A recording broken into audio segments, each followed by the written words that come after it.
Subscribe कीजिए ध्येय IAS channel को और बेल आइकन को दबाइए लेटेस्ट वीडियो सबसे पहले देखने के लिए।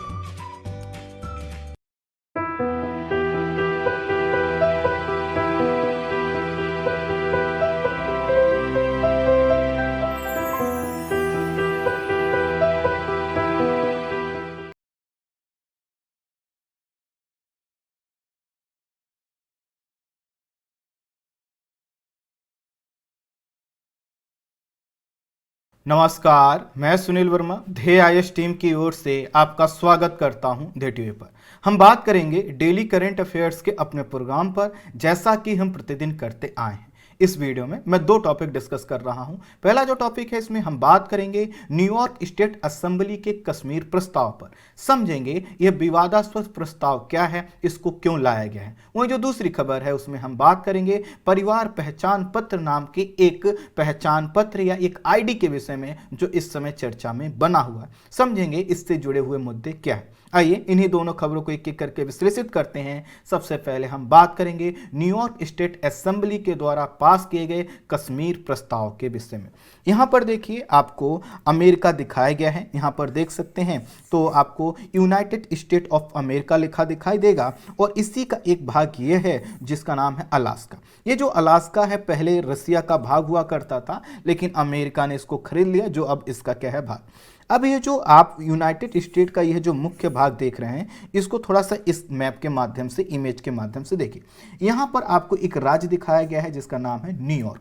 न्यूयॉर्क आपने एक शहर का भी नाम सुना होगा, एक राज्य भी है। अब ये जो राज्य है न्यूयॉर्क, इसी का एक शहर है न्यूयॉर्क सिटी, जिसको आप बोलते हैं। अब ये जो न्यूयॉर्क राज्य है, यह क्या है, इसने एक प्रस्ताव पास किया।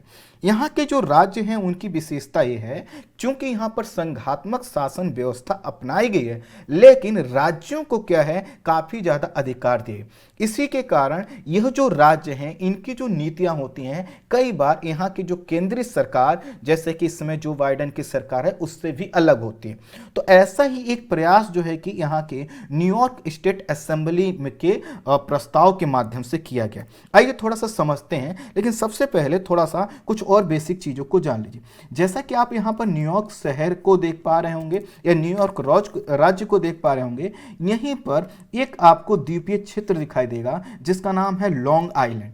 यह जो लॉन्ग आइलैंड है, ये काफी फेमस है, और उसकी फेमस होने के पीछे का कारण यह है कि यहाँ पर ये जो न्यूयॉर्क सिटी है, ये सिटी काफ़ी फेमस है। तो जैसा कि आपने यहाँ पर देखा, यहाँ पर जो लॉन्ग आइलैंड है, यह लॉन्ग आइलैंड क्या करता है, अगर आप देख पा रहे होंगे तो यह अटलांटिक ओशन वाला एरिया है, और यहाँ पर स्थलवा, तो इनके बीच में क्या है, एक जॉइंट का काम करता है। क्योंकि न्यूयॉर्क जो सिटी है, यहाँ की जो द्वीप हैं, जैसे कि लॉन्ग आइलैंड और कुछ और द्वीप जिनका नाम आगे मैं बताने वाला हूँ, उन पर बसा हुआ है। तो यहाँ का जो क्लाइमेट है काफ़ी अच्छा है, और यह एक काफी न्यूयॉर्क सिटी एक काफी जो है कि प्राचीन जो है कि यहाँ का शहर है। प्राचीन का मतलब ये नहीं कि 5000 साल पुराना, लेकिन जब अमेरिका का निर्माण होता है उसमें काफी बड़ा न्यूयॉर्क सिटी का योगदान, और वर्तमान समय में यह अमेरिका के सबसे लीडिंग सिटी में शामिल है। तो आइए थोड़ा सा अब हम चीजों को समझते हैं।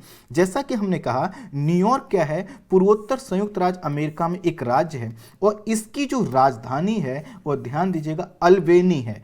अल्बेनी है, ना कि जो है कि न्यूयॉर्क सिटी। यह राज्य का जो सबसे बड़ा शहर है वह न्यूयॉर्क शहर है, और यहाँ पर राज्य की 40% से अधिक आबादी निवास करती। स्वाभाविक है, यह जब आबादी इतनी ज़्यादा यहाँ पर निवास करती है, तो इसके वजह से क्या है कि यह यूएसए का सबसे अधिक आबादी वाला शहर बन जाता है, और यह वैश्विक महानगर भी है। और वैश्विक महानगर होने के कारण क्या है कि इसको वैश्विक सांस्कृतिक, वित्तीय और मीडिया राजधानी के रूप में वर्णित किया जाता है। अर्थात इसको विश्व का क्या कहा जाता है, सबसे अच्छे सांस्कृतिक शहरों में गिना जाता है, सांस्कृतिक राजधानी के रूप में गिना जाता है। सांस्कृतिक राजधानी इसके रूप में इसलिए गिना जाता है क्योंकि यहाँ पर जो आर्थिक क्रियाएं हैं वो काफी संपन्न हैं। यहाँ पर बहुत बड़े बड़े आपको जो है कि पब्लिकेशन दिखाई देंगे, आपको बहुत बड़ी बड़ी कंपनियां दिखाई देंगे, यहाँ पे बहुत अच्छे आपको ऑफिस दिखाई देंगे जो कि वैश्विक रूप में काम करते हैं। इसके कारण पूरे ग्लोबल जो है कि पॉपुलेशन के लिए काफी एक आकर्षण का भाग बना रहता है, और इसके कारण यहाँ पर हर देश के, चाहे इंडिया का हो, पाकिस्तान के हो, फिर या फिर बांग्लादेश, किसी भी देश के लोगों को अगर आप खोजना चाहें तो यहाँ पर आपको मिल जाएंगे। और जब यहाँ पर मिल जाएंगे तो हर जो है कि देश के जो लोग हैं उनकी एक कम्युनिटी होगी और वह क्या करते होंगे, अपने हिसाब से यहाँ पर जो है कि शासन चलाने या उसको प्रभावित करने का प्रयास करते होंगे, जैसा कि वहाँ पर पाकिस्तान की एक समूह के द्वारा किया गया। समझते हैं आइए। जैसा हमने कहा कि यह जो न्यूयॉर्क है, यह न्यूयॉर्क लॉन्ग आइलैंड का भाग है।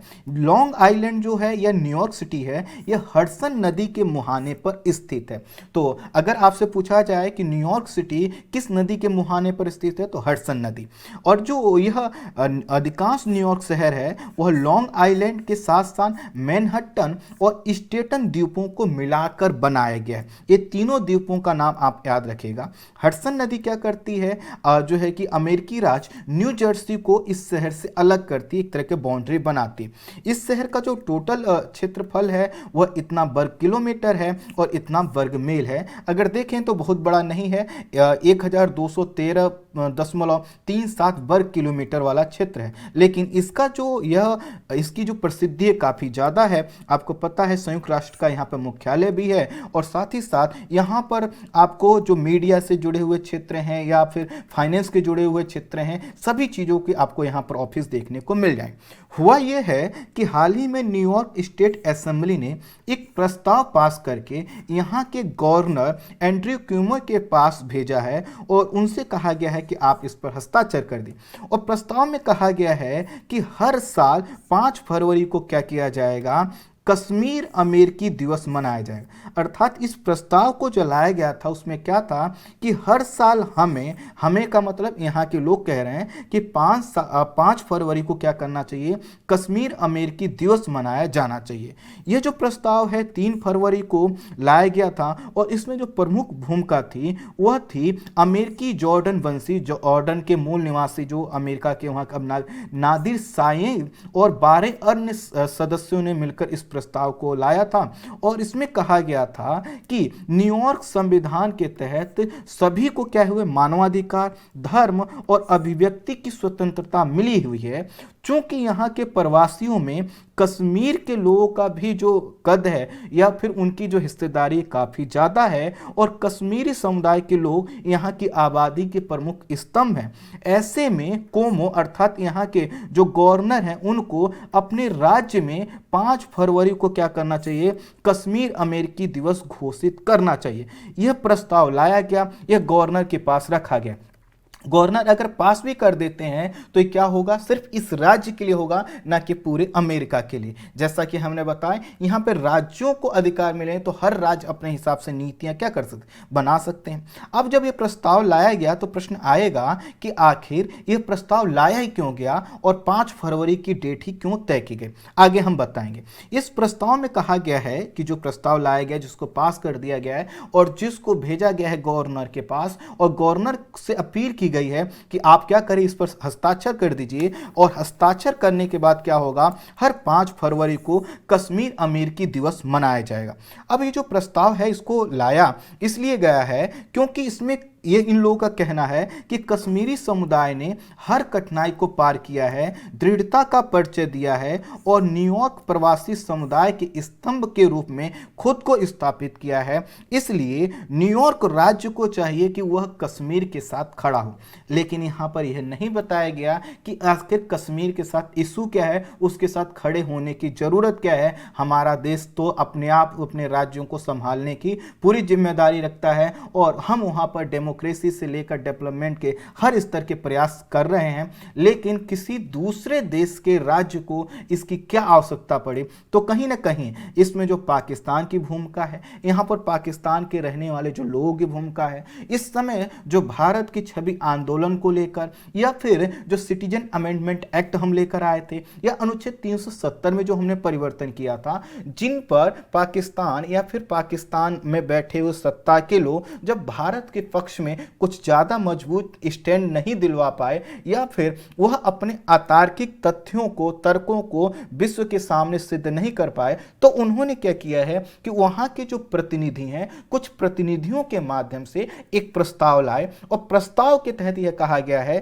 कि जो कश्मीर के लोग हैं वह काफ़ी ज़्यादा कठिनाई का सामना कर रहे हैं और इसलिए वहाँ के राज्य को चाहिए कि उनके साथ खड़ा। लेकिन यह यहाँ भूल रहे हैं कि जितने कश्मीर के लोग या जो है कि अन्य जो लोग वहाँ रहते हैं, जो भारत के लोग हैं, उनका झुकाव इंडिया की तरफ से। इसीलिए आप कई आर्टिकल देखेंगे जहाँ पर कश्मीर के ही लोगों ने इस प्रस्ताव के अपोज में अपना मत दिया है। उनका कहना है कि यह जो मुद्दा है यह एक राज्य और केंद्र का मुद्दा है और यहाँ पर मुद्दा जो है कि अलग करने का बिल्कुल नहीं है, यहाँ पर मानवाधिकार के हनन का मुद्दा नहीं। मुद्दा यह है कि दोनों मिलकर कैसे डेवलपमेंट को आगे बढ़ाएं, न कि मुद्दा यह है कि वहाँ कठिनाई है या फिर वहाँ पर मानवाधिकार का हनन किया जा रहा है, जैसा कि इस प्रस्ताव में कहा गया। न्यूयॉर्क राज्य विधि जो है कि विधि, सांस्कृतिक, जातीय और धार्मिक पहचानों को मान्यता देकर सभी कश्मीरी लोगों की धार्मिक आवागमन और अभिव्यक्ति की स्वतंत्रता समेत मानवाधिकारों का समर्थन कर सकता है, इस प्रस्ताव में कहा गया। इनका क्या कहना है कि प्रस्ताव में ये लोग कह रहे हैं कि कश्मीर के समुदाय के लोग क्या है बहुत कठिनाई का सामना कर रहे हैं। ऐसे में न्यूयॉर्क राज्य का यह जिम्मेदारी बनती है कि वो विधि के आधार पर, सांस्कृतिक मूल्यों के आधार पर, जातीय और धार्मिक पहचानों को मान्यता देने के लिए क्या करे, खुद को कश्मीर के साथ खड़ा कर। दरअसल होता क्या है, 5 फरवरी का इशू समझ।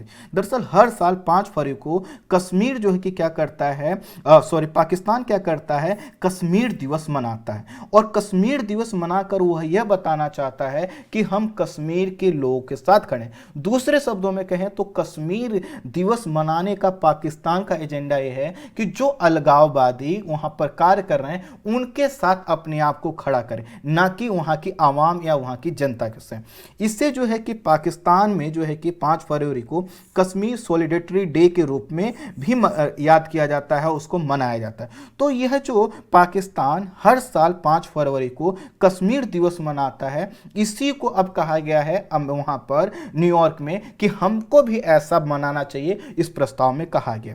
दरअसल हुआ क्या था, 1990 में जमात ए इस्लामी पाकिस्तान की काजी हुसैन अहमद ने सर्वप्रथम इसे प्रस्तुत किया था और इसके बाद कई बार 5 फरवरी के अवसर पर कश्मीर के मुद्दे पर कई तरह के आयोजन होते रहे और 5 फरवरी को वह लोग जो है कि मनाते रहे। लेकिन वर्ष 2004 से हर साल इसे पूरे पाकिस्तान में एक दिवस के रूप में मनाया जाता है और इसी के कारण 5 फरवरी को और जो है कि मजबूती रूप से स्थापित करने के लिए या फिर 5 फरवरी का जो इनका एजेंडा है उसको और चर्चित करने के लिए यह एक प्रस्ताव लेकर आए। और न्यूयॉर्क में पाकिस्तान के जो महावाणिज्य दूतावास ने इस प्रस्ताव के पास होने पर खुशी व्यक्त की है और the American Pakistani advocacy group और साथ ही साथ जिन्होंने इस प्रस्ताव को प्रस्तुत किया, साइक, इनकी सराहना की है। अब यह एक चीज यहां पर देखिए कि यह जो ग्रुप है यह जो व्यक्ति हैं, इनका झुकाव स्वाभाविक है इनके अपने जो है कि एजेंडे के विषय में।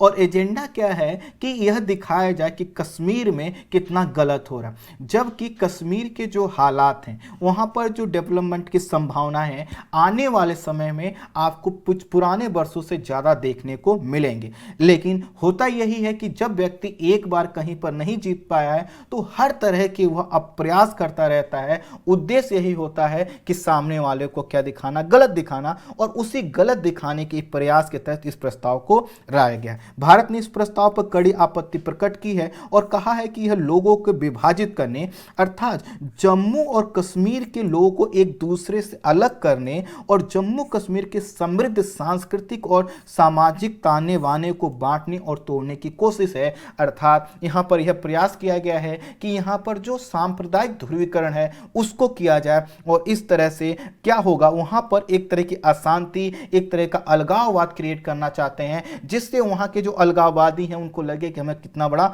वैश्विक समर्थन पा। जबकि ध्यान दीजिएगा, यह अमेरिका की असेंबली में पास नहीं हुआ है, यह स्टेट असेंबली में पास हुआ है। भारत ने कहा है कि वह अमेरिका की तरह एक जीवंत लोकतांत्रिक देश है और अपने 1.35 अरब लोगों को इनकी विविधता को बनाए रखने और संवारने पर गर्व करता है। और भारत जो है कि जम्मू कश्मीर समेत अपने जितने भी समृद्ध सांस्कृतिक ताने बाने हैं और उसकी जो विविधता है उसको न सिर्फ उसने अपनाया है बल्कि वह उसको एक उत्सव के रूप में सेलिब्रेट करता है। तो अमेरिका की जो डेमोक्रेसी है उसको भारत से ये भी सीखना चाहिए कि डेमोक्रेसी का एक मूल्य भी है कि किसी दूसरे देश के आंतरिक मामलों में हस्तक्षेप ना किया जाए, क्योंकि हस्तक्षेप करना ही कहीं ना कहीं दिखाता है कि लोकतांत्रिक मूल्यों पर आपकी आस्था नहीं है।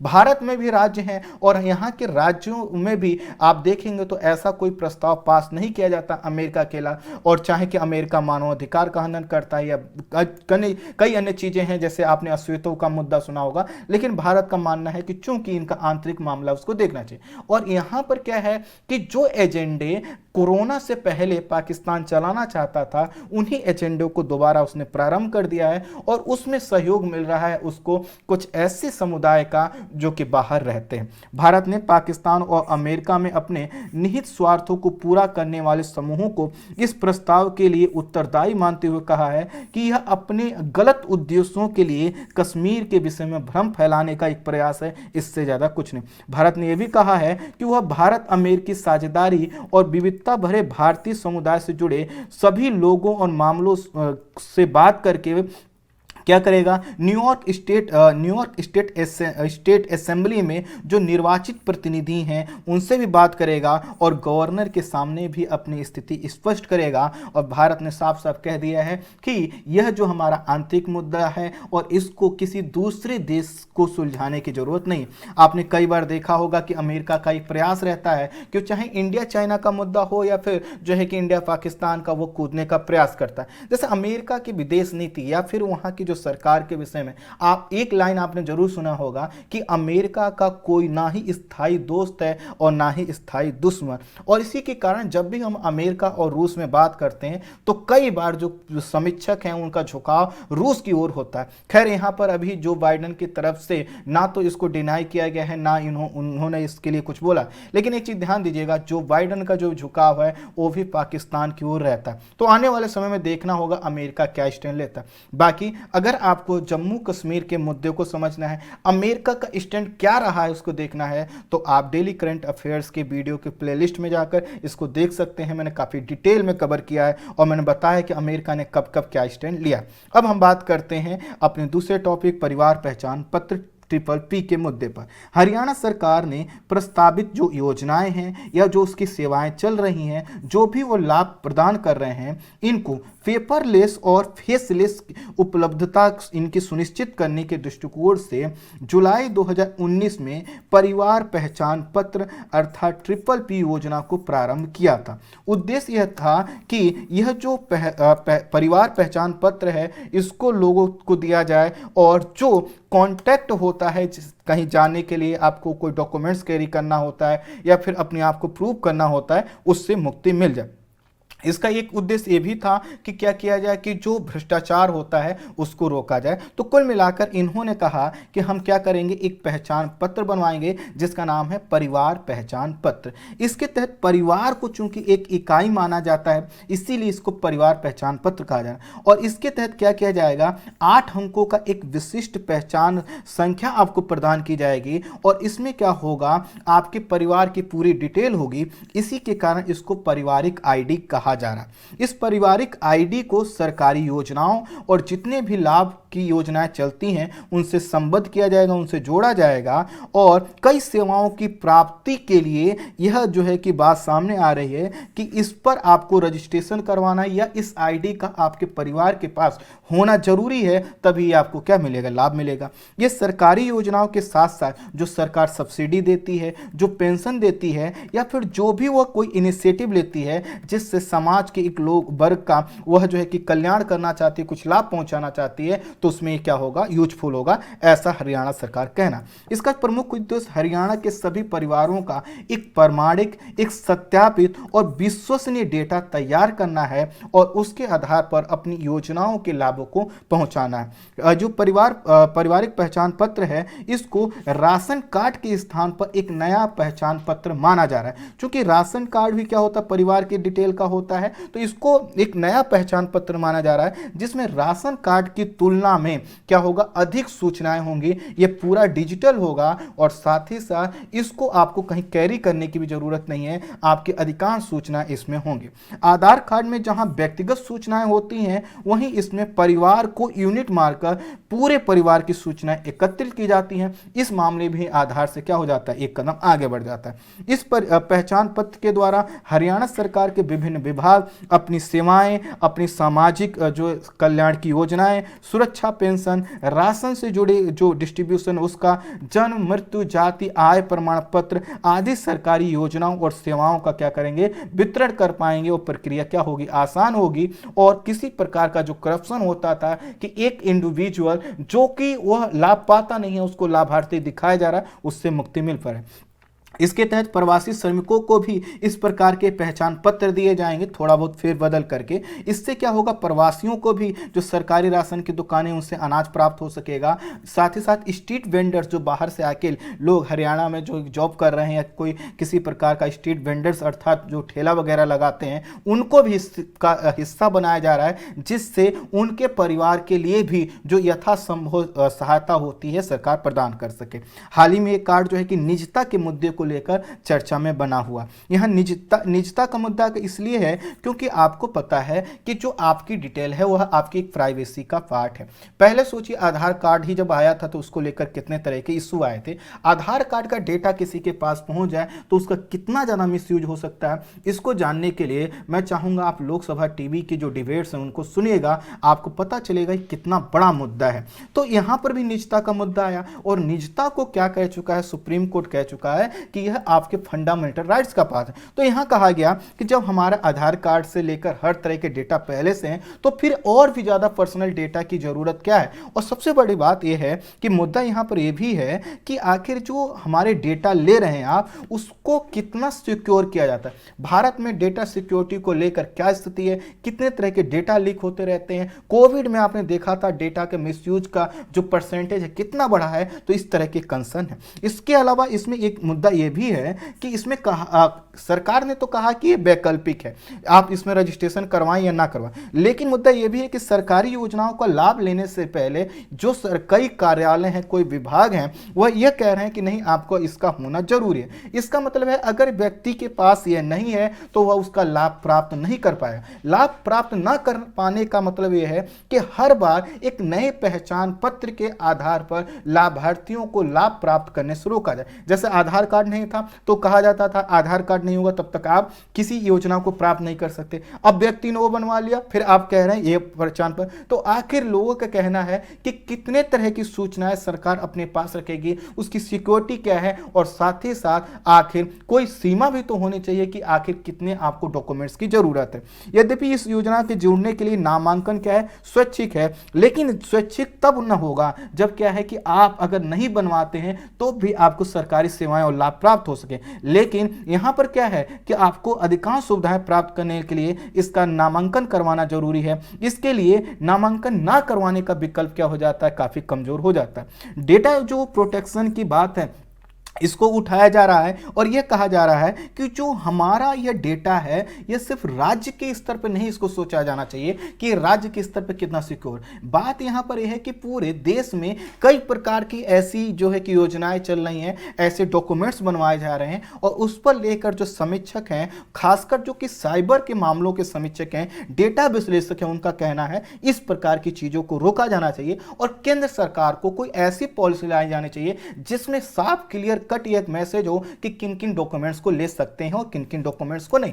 जैसा कि आधार कार्ड के संदर्भ में सुप्रीम कोर्ट ने भी कहा था कि यह जो डेटा है, इसकी जो सिक्योरिटी है, ये बहुत बड़ा मुद्दा है और साथ ही साथ आप किसी व्यक्ति को इस आधार पर वंचित नहीं कर सकते कि उसके पास आधार कार्ड नहीं। ठीक इसी तरह से यहां पर जो ये प्रयास है या इसके पीछे का जो उद्देश्य है, वह उद्देश्य जो कि अच्छा है कि पेपरलेस हो और साथ ही साथ करप्शन हटाया जाए, लेकिन उसके साथ एक और मुद्दा है कि आखिर डॉक्यूमेंट्स के बाद डॉक्यूमेंट्स और कितने डॉक्यूमेंट्स और चाहिए। दूसरा कि क्या डॉक्यूमेंट्स को लेने से पहले हमने डेटा सिक्योर करने के जो तरीके हैं, जो मैकेनिज्म है, उसको अपग्रेड किया है कि नहीं। कुल मिलाकर आवश्यकता इस बात की है कि लक्षित वर्ग तक जो है कि सेवाएं भी पहुंचे, योजनाओं का लाभ भी पहुंचे और सूचनाओं की गोपनीयता और सुरक्षा के मुद्दे में क्या किया जाए, सामंजस्य बैठाया जाए। आई होप आप समझ पाए होंगे कि आखिर यह जो है पहचान पत्र का इशू क्यों बना हुआ है। तो इस वीडियो में इतना ही। Thank you so much.